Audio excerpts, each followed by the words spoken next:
Hello and good afternoon. My name is Miguel, and I am a student in journalism, currently about to interview my former government and history teacher, Mr. Martinez. Hello, everyone. How has the new year been? What's a highlight from 2026 so far? A highlight from 2026 so far.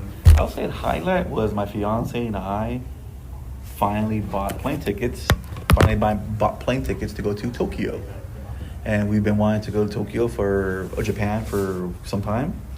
And then one day, randomly, we had a conversation. And sure enough, we just pulled the trigger and bought the tickets. Probably spent a little more than average, but we don't care. We're just so happy to go in Japan. How did you meet your fiance, and where do you think you would have been if you haven't met her? Well, we actually met in high school. We went to the same high school. She's actually a year younger than me, so let's make it easier, right? You're a senior. She would have been a junior. Right? We met there. We did date in high school, but then we broke up. And then when we got to college, we kind of like, hello, right? Said hello again. And then we got together there, and now we've been together for over 12 years. And if I did not have her, if I didn't meet her, I honestly do not know where I would have been. She helped me point towards the right direction on what I wanted to be when I grew up. When we got together in college, my GPA was a 0.3, and now I'm a teacher. So there's a possibility I could have, brought that GPA back up and transferred and done something, but she's the one who made me realize to become a history teacher. Throughout when you were in high school, what were some of your most memorable moments? Some of my most memorable moments was just having fun with friends in class. And sometimes obviously not just having conversations, like side conversations, not doing our work, but playing games in school, in class. One specific one that I can remember always was from my world history teacher.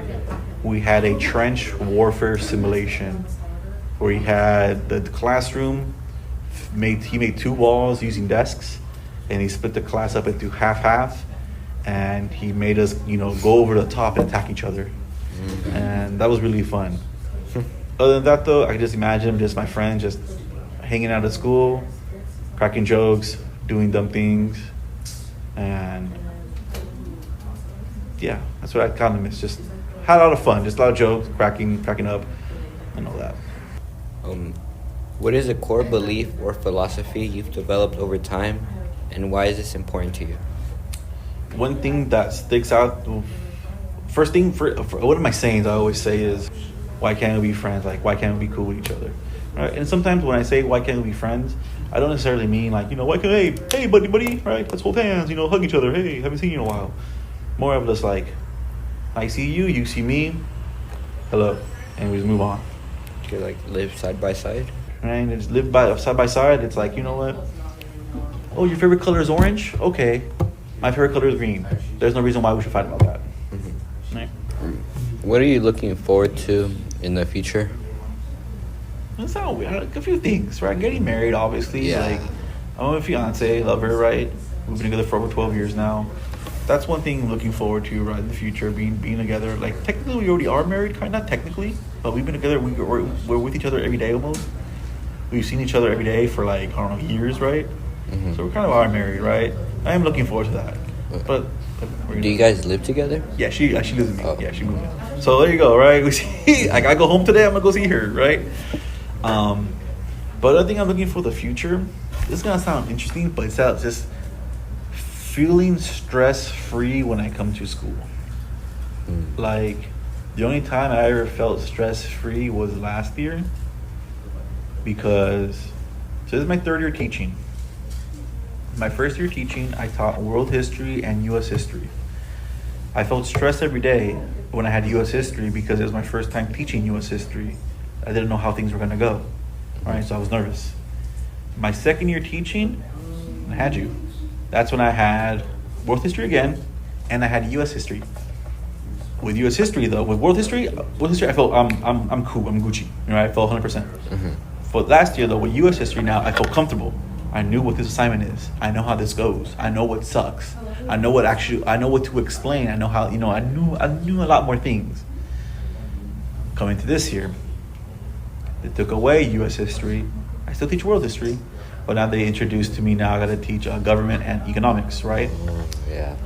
Now, yes, I can teach you, I know governments, right? Government, econ. Last time I took an econ class was years ago.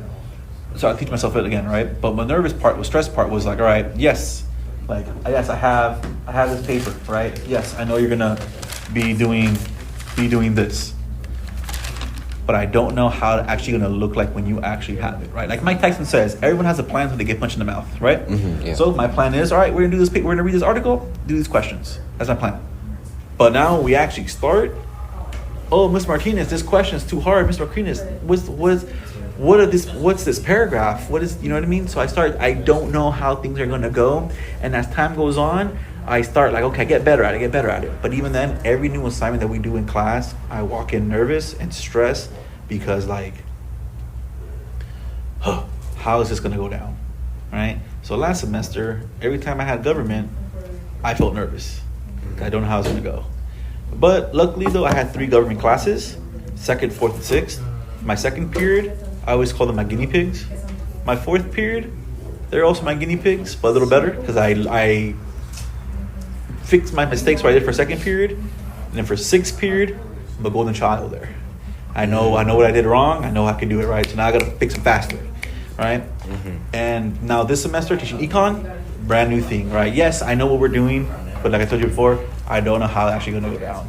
And I think once next year comes around, and if they give me government and econ again, I know I will feel a bit more prepared and feel more confident because I know, okay, this assignment is going to take 30 minutes.